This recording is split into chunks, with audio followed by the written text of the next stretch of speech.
Hello and welcome back to Auto Social UK. I want to start by saying a massive thank you to John Grose in Ipswich for lending me the E2008 for the day. Now, one thing I noted when doing my research is there's actually not too many electric compact SUVs, and that surprised me because compact SUVs are slowly taking over the roads and everyone is thinking about going electric. So, is Peugeot ahead of the game? Let's find out.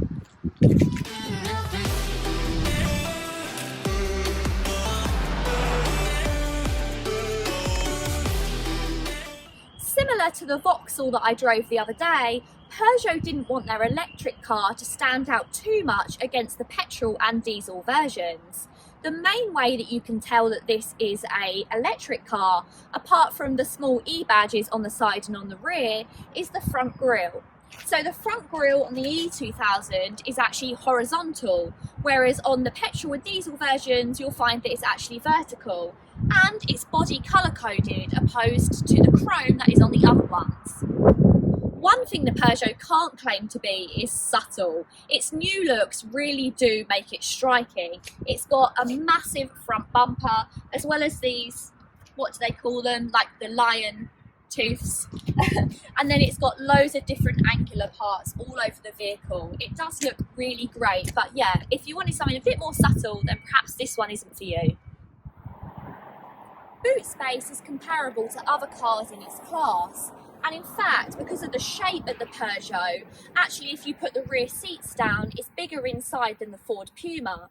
Now, one thing I did know about the electric Corsa, which I found a little bit annoying, is that there was nowhere to put your electric cables. However, Peugeot do give you a nice little charging case, and you do also get a false floor, which will happily pop all your cables under there.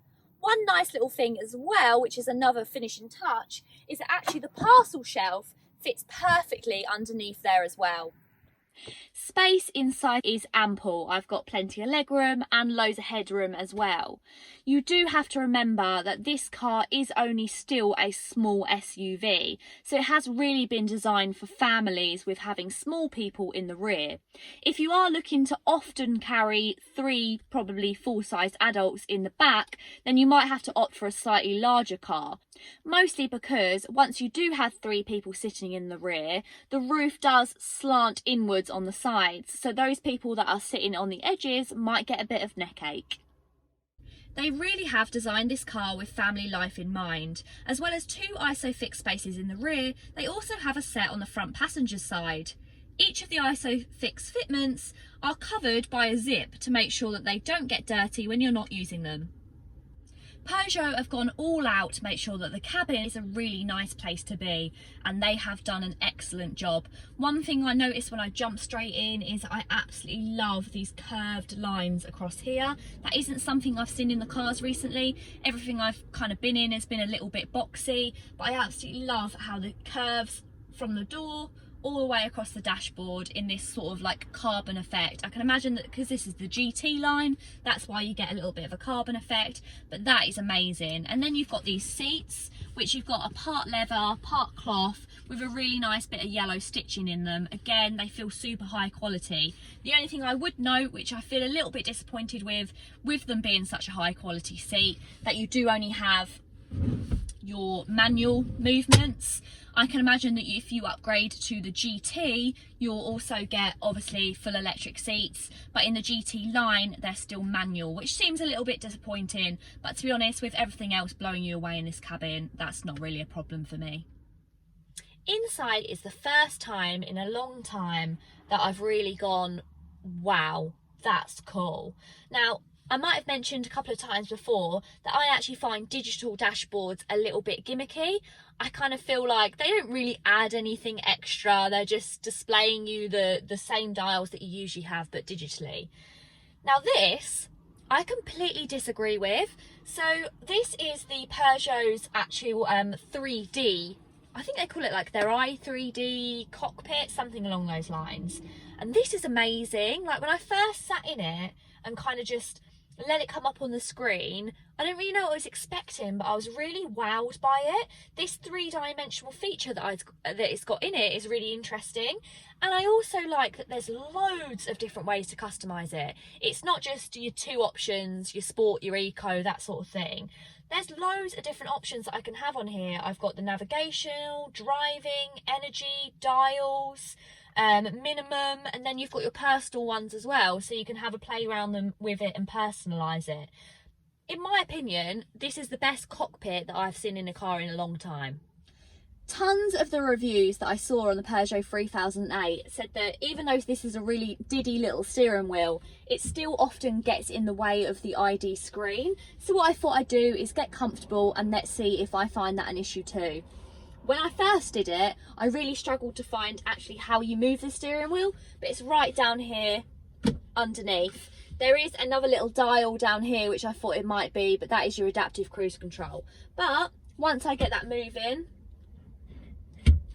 there's loads of different functionality to it to get a comfortable driving position. And once I secure it in place as to where I'd have it, there's no problem with the visibility. I can see the front screen absolutely fine. Then there's a couple of touches on this part of the car that I really like as well. I like that the USBs are on the outside, which I actually find quite surprising because I usually like things to be neat, but I quite like that. It means that you don't have to fiddle around while you're driving when they're usually sort of tucked underneath somewhere. And then you've got this part here. So this little compartment, if we pop this open, you do have your wireless charging in there, which is obviously brilliant. I think this, because this is the GT line, this is quite a high spec. Obviously that gets the wireless charging. And then there's this bit here as well. So once you pop this out, which is why your wireless charging is, you can actually prop your phone up on this little ledge. I know this is so basic and it's such a straightforward little thing, but I absolutely love this. Sometimes I use a couple of mobile phones. I have one mobile phone on my screen and then I have my other one that I usually have in this area. Sometimes I'll use for sat nav and different things like that. But how great is this? So you can prop it up and unfortunately mine doesn't quite fit the other way around, but if you had a slightly smaller iPhone you could sit it upright as well. But yeah, that's just a tiny little extra that I think Peugeot have done that kind of makes me fall in love with it. Then there's the functionality of the infotainment.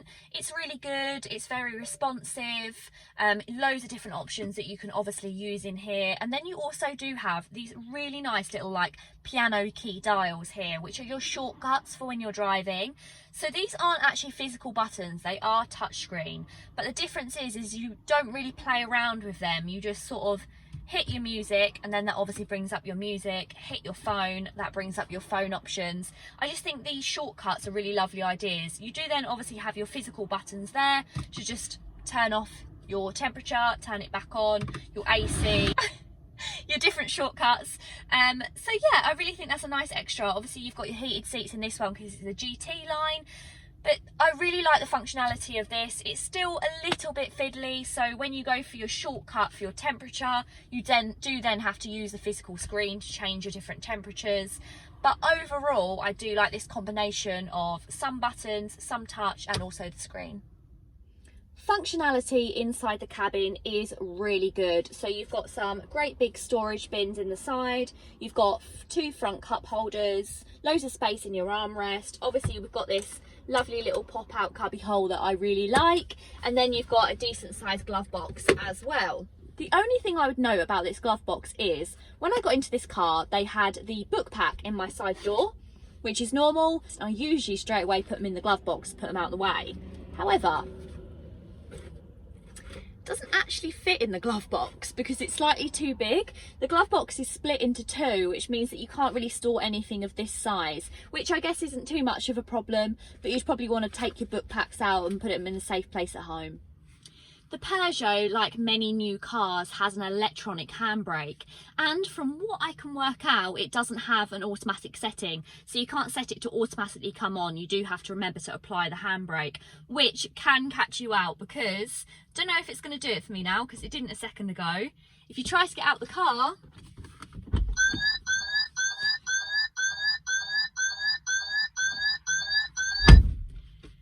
quite a horrible noise comes on, so we're going to apply the handbrake now. The E2008 gets a 50 kilowatt battery and an electric motor, which produces around 134 brake horsepower and just under 200 pound-feet of torque. Those lithium-ion batteries are actually quite heavy. This car, opposed to the petrol and diesel version, is actually 300 kilograms heavier. That's like carrying 4 adult passengers at all times. But Peugeot have adapted the suspension and it has coped really well. With some cars that I've driven sort of in the past, you can really feel the weight of the vehicle, whereas because of that suspension adaptation, this car still feels super light but not too uncomfortable over bumps. The car has a top speed of 93 miles per hour, and although it does gain speed really quickly at first, the closer you edge to that 93 miles per hour, it does start to slow down how quickly it gains, although you should never be going that fast anyway. You'll need to recharge the E2008 about twice as often as refilling a petrol car, and doing so takes around 8 hours from your at-home wall box. Like the E208 and the Corsa E, this box does come included with the cables. With a public 50 kilowatt rapid charger, the replenishment time changes from 15 to 80% in just 45 minutes. If you're fortunate enough to find an 100 kilowatt rapid charger, that falls to just 30 minutes. Peugeot claims that you get around 190 miles out of the electric motor, and of course this does depend how you're driving it and what driving modes you're getting it in. Realistically, for everyday driving, it's more around the 150 mark to be safe. Of course, if you're really using your regenerative braking, you have it in eco mode, then you can achieve those figures, but much more practically it's around 150. As with other electric cars, once you pop the car into eco mode, it does sort of tone down some of the car's performance. However, I have been driving it in eco this whole time and I haven't had any problems. Only when I was pulling out onto a dual carriageway did I pop it into sport, just to give myself some of the extra power. But it's great to have those two different options there. Other things I've noted whilst having it in eco is it does take a while for it to adjust the temperature. So when I got into the car, it was very, very cold and I adjusted it to sort of 24 degrees. It did take a little while to get there until I realised that sort of 5 minutes later I was sweating, and then I had to turn it back down again. So it is slightly less responsive on different things like that, but again that is due to only having it in eco mode, and that is to reduce power and get the most kind of miles out of your electric. If I did want things to be a bit more responsive and wanted to turn the temperature up quickly, all I'd have to do is pop it into a different mode.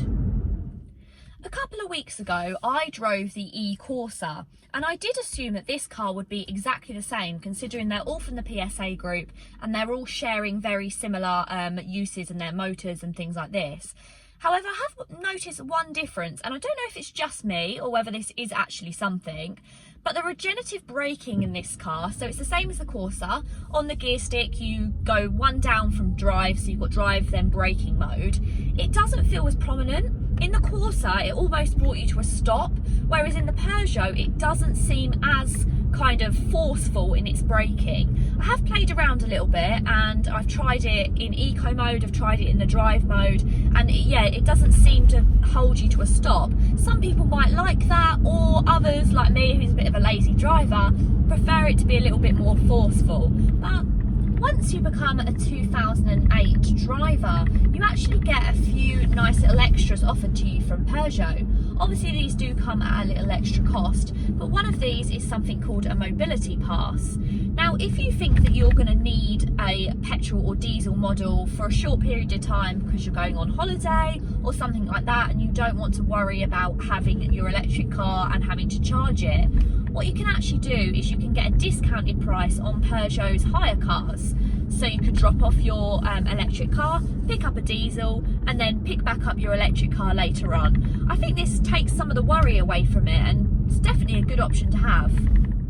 I've really enjoyed my day with the E2008. It's really surprised me, and I feel like Peugeot have put loads of little extras that really do make living with this car so much more comfortable. Plus, the Peugeot is actually cheaper than its Kia and Hyundai rivals. but it won't go quite far on its electric range. If you wanted any more information about the Peugeot E2008 or any other Peugeots, then I'll pop all the details of John Grose in Ipswich below and links to their latest offers. Thank you so much for watching. If you've enjoyed this, please don't forget to give it a massive thumbs up. And of course, if ever, please subscribe to my YouTube channel. Thank you so much for watching, and until next time, bye.